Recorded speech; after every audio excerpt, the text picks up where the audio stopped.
This is Understanding Elon Musk, and today was the Q4 meeting. I have the audio here.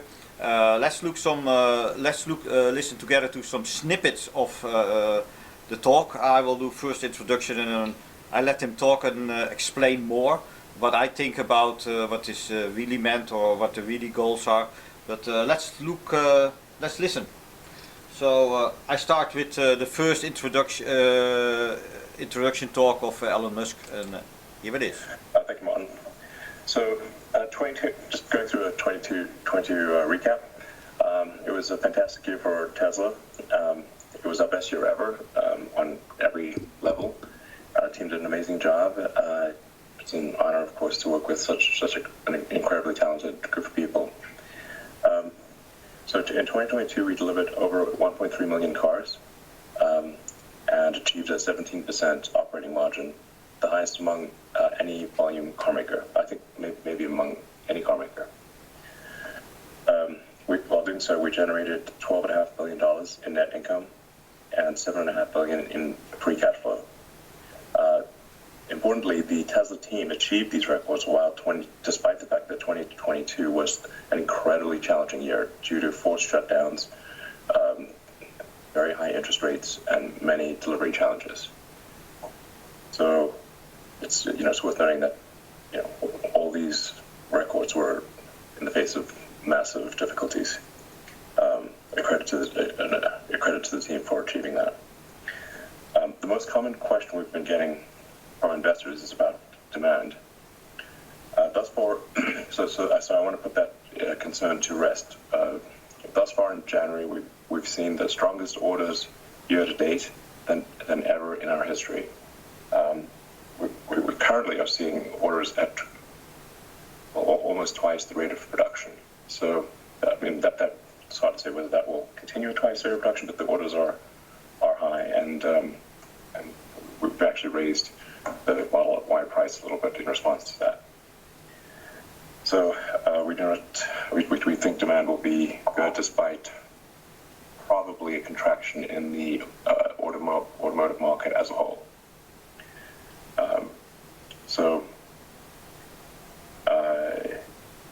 Basically, price really matters. I think there's just a vast number of people that want to buy a Tesla car but can't afford it, and so these price changes really make a difference for the average consumer. It's sometimes for people who are have a lot of money, they sort of forget about how important affordability is.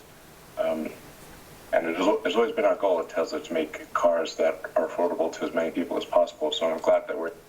So here you hear something that is very interesting.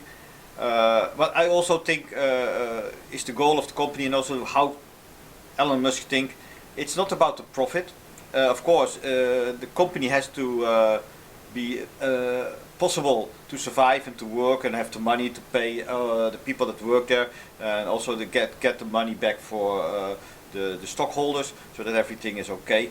But he doesn't want to have like an enormous amount of money. He doesn't want to become like very rich of the money. Like I said, if you have an AI, it doesn't matter if an AI has $100 on his bank account or $1 trillion.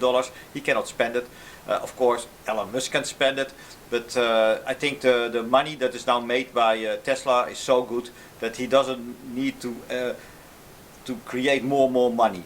Because if he was really after the money, he could keep the margins the same and produce more money, really making a money machine out of his company.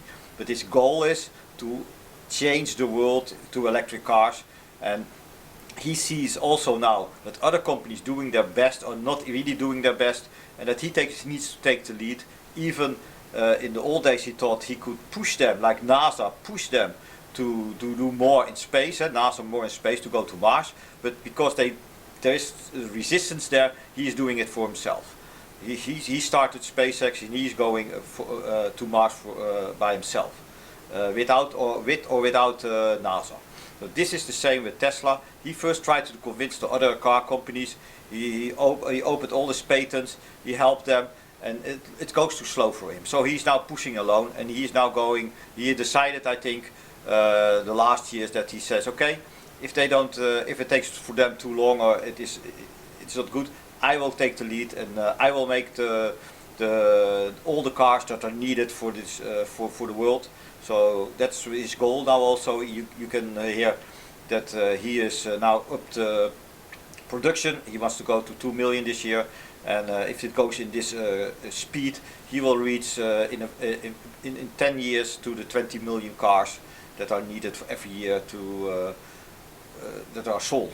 Maybe in that time not 20 million cars, but maybe will be more. But his goal is now really to deliver all the cars that are needed. First he was a little bit depending on other car companies, and you think he was could be helped by a Volkswagen or Japanese cars. But now the only thing he sees is that maybe China can help him, but he has to do the big piece of the work. There was also a nice talk about a Chinese lady that specialized in politics, and she talked about BOJ, Beyond Dreams, and she said also Beyond Dreams is not a real name for the company, but it's just the Chinese characters. And she said also a lot of reports and data coming from China is fake or is not correct, interpreted by the West. And she says also still Tesla has a big lead in China, and the brand is more respected than the Chinese brands themselves there. So I think even China will have very difficult problems to catch up, especially if they there was a problem that they increased the salaries in I think in Vietnam or Taiwan for the car companies for Beyond Dreams. So they gave in to the demands of the employees there, and the Chinese employees that make the cars in China were shocked by that the colleagues abroad had better conditions, better salary, and they were already starting to complain. And this will be worse if they start the production in America and in Europe. Those conditions for those employees were much better than in China, and I think they will have a very big problem with that. But so the BOG, the Beyond Dreams, that is the real competitor in China for Tesla. They have a good market, but they also sell hybrids. But if you look at the real numbers, they are selling almost the same full electric cars that Tesla does in China. They also sell those amounts of cars. So there is not a big change. If you of course add the hybrid cars, they are in the lead, but Tesla doesn't build hybrid cars. So I think the lead that is so expected from China, that they are doing so good, the car companies, I think they cannot do the same amount of profit, and especially profit and business that they do inside of China, outside of China. And that's a big mistake. I worked for a multinational company, and there was this pie chart for every continent, a piece of the world, how much percent of your business has to go there. Now America is nice, Tesla is nicely spread, 33% to America, 23% Europe, and etc. The world others. So they have a nice pie chart, and in this Beyond Dreams is 93% China and 7% the rest of the world. So they have still a lot of business outside of China then, but I think the whole model of how they do their business and what the car company is about, it is not good. They cannot catch up with Tesla worldwide. Maybe they can catch up with Tesla in China, but not out of there. And if the development and cost reductions continue, there will be more problems, and Tesla can then also capture the whole market of China. And that is what Tesla is thinking about. They want to reduce the cost no matter what. They want to give everybody an electric car, and that is the idea of Elon Musk. And I think that is the good way to go. Not looking at your opponents, but just look at the customer and give him the best product for the lowest price. And that is what this is about. Let's continue.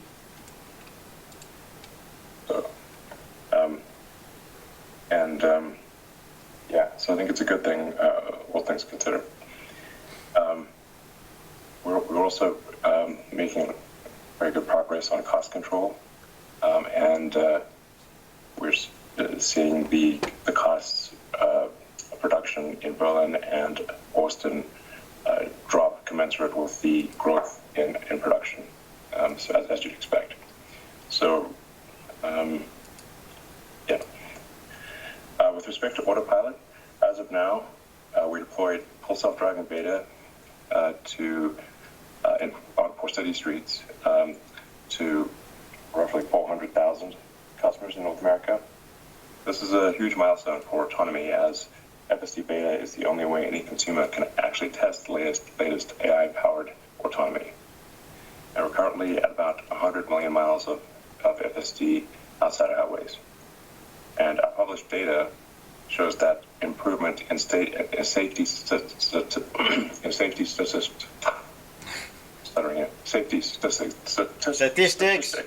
is very clear. But we would not have released the FSD beta if the safety statistics were not excellent. Regarding batteries, production rate of 4680 cells reached 1,000 cars a week at the end of last year, and we're increasing capacity for 4680 cells by another 100 gigawatt hours, as announced at Giga Nevada yesterday. Our long-term goal is to get to well in excess of 1,000 gigawatt hours of cells produced internally, and continue to use other cell providers. So to be clear, we will continue to use other cell providers, just that the demand for Okay, so let's stop here. He talked a little bit about FSD, self-driving. My idea is that if it is really going good, I think he has to think more about a monthly subscription. Now he has to think that you can buy it or forever. But I think it is for a car. As long as the car goes, you get this license for FSD. And if the car breaks down, you have to rebuy it. I think it is better to have a subscription model, pay a specific amount per month, then you are guaranteed for updates. And I think it's maybe a mistake. Maybe for the first years, it is a good thing that you buy it. The advantage is you get the money and you can invest it in the engineers to build out this product. So that is maybe better than a monthly subscription. So you have some money. But I think after a while, he has to do something with those people that have already the FSD. Say you get it free for the money you paid for a year, and then you get monthly subscription cost. Why is that better? First, you can take it from one car to another car. Also, you can imagine if you rent a car or you change your car from one person to another, you can take your FSD capability to the other car. That's a problem people have now. They say we sold our car and we pay FSD. Why don't we get it in a new car? Maybe if you can imagine, if you have FSD and you loan a car from a friend that also have a Tesla, it will automatically give you the FSD that you had in your other car that is not available. So the license of FSD goes with you, is personal. Or you can maybe buy a family pack that you can use. The family can use this FSD. And if you do it like that, and you up and if the price of the cars can really be reduced, and I think it can be reduced much more, or you make a cheaper model, you can make the car free, like the phone. Like a phone subscription you have, you take a subscription for 5 years, you sign the paper, I do it for 5 years, and then the cost of the car, they can earn back with the FSD cost. So let's continue. Okay. Batteries is quasi-infinite, and will be for quite some time. So we feel we can scale a lot faster using both suppliers and internally produced cells. And we've got an amazing plan for making the 4680 cell low cost and high energy density. So energy storage also saw record growth, and that is continuing to accelerate. That's always worth remembering that the 3 pillars of a sustainable energy future are obviously electric vehicles, solar and wind, and then the third key item is stationary storage to store the energy from solar and wind, because obviously the sun doesn't shine all the time and the wind doesn't blow all the time. So, so this is what I already said. First, you need electric vehicles, not only electric vehicles, but all other electric stuff you want to power. Then you of course need the grid to get the electricity to the vehicles or to the thing you want to power. Then you need solar and wind. You hear it? Wind. So are they thinking about building turbines or windmills? This is the first time I heard it, that he is saying about wind power. So solar he already has, and I think maybe he said he want to do new stuff. Maybe he can build a motor. If you can build a motor, it is the same thing as a generator. So maybe they have a very good design for a generator, because they were working on a motor and they thought, oh, let's do this, use it the other way around, use it as a generator for the joke. Oh, this is much better than the efficiency as a normal generator. So maybe they found something in their labs when making new motors for the bots and for the car. They found maybe something new, better turbine or generator for the wind turbines. Maybe we can see that coming, and that, I hope, split it off to another company. Or if you put it under it, make it possible that you can maybe IPO it together with the solar business. And the last thing was the batteries, and he was talking about the batteries. I think he has to maybe go for cheaper batteries, more stationary batteries, like salt or less efficient. He needs more storage, and he doesn't need this new battery, light battery for the cars. I think he also has to invest, maybe buy a company that makes simple batteries, but from local ore. Maybe not lithium, but maybe another cheap material that is very common, and just pump out those batteries for those stationary batteries for power plants and for storage for wind turbines. Okay, let's continue. At those three things, you can convert all of Earth to a fully sustainable situation, many times over, actually. So I would like to just make it clear that. So also one thing else, I sometimes said that Europe needs more than only wants the electricity more because they're more cloudy. If he wants to really colonize Mars, the sun is 7 times or 6 times less than on Earth. It means that for every kilowatt you have to build here on solar panels on Mars, you have to just do it 10 times bigger. So the productivity and the machines that make those solar panels have to be really high volume. People think, oh, maybe you place all those solar panels in a starship and ship them to Mars.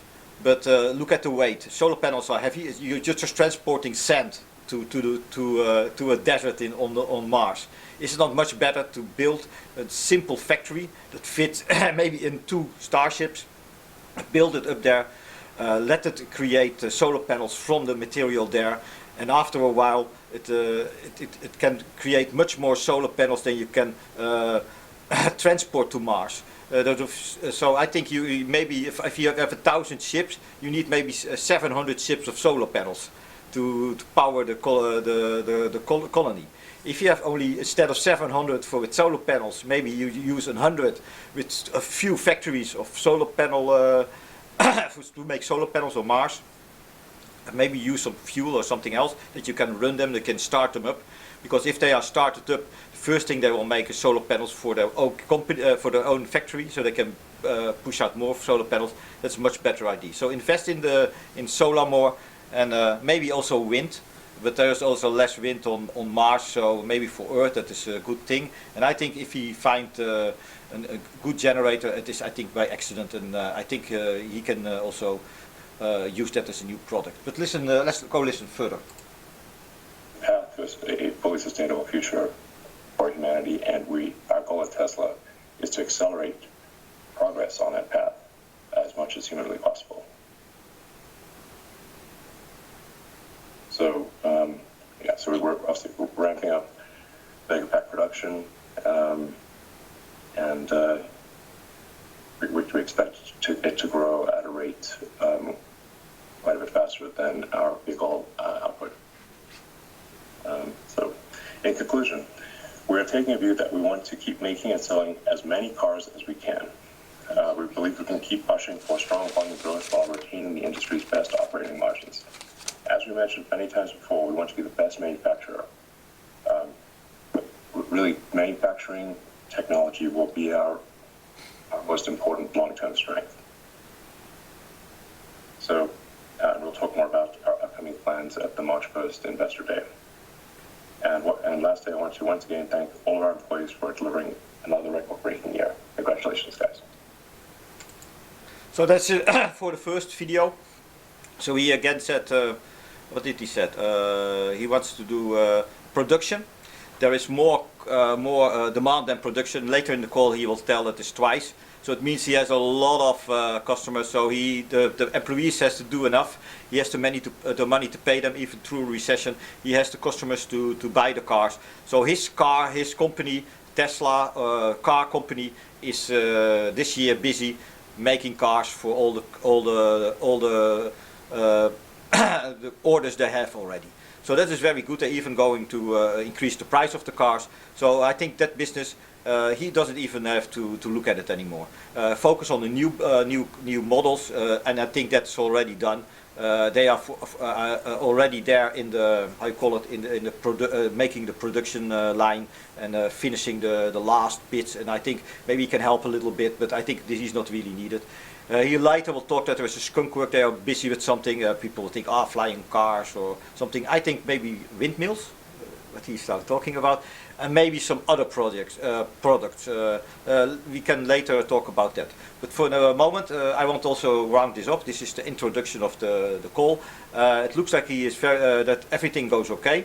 There is enough demand, even when lowering the price. Later you will hear that he still makes a 20%. He expects to make a 20% profit over the products. So even lowering the amount of profit with the price reduction. Also, he will get money because of the batteries he's making in America. Maybe not all of the money, but I think next year they will have so much production of batteries in America that he will get. It will have a very big impact on the money they will get from the government for making the batteries. And let's keep it short, this video, and I will make another video for the next snippet of where he's talking a lot. Okay, see you.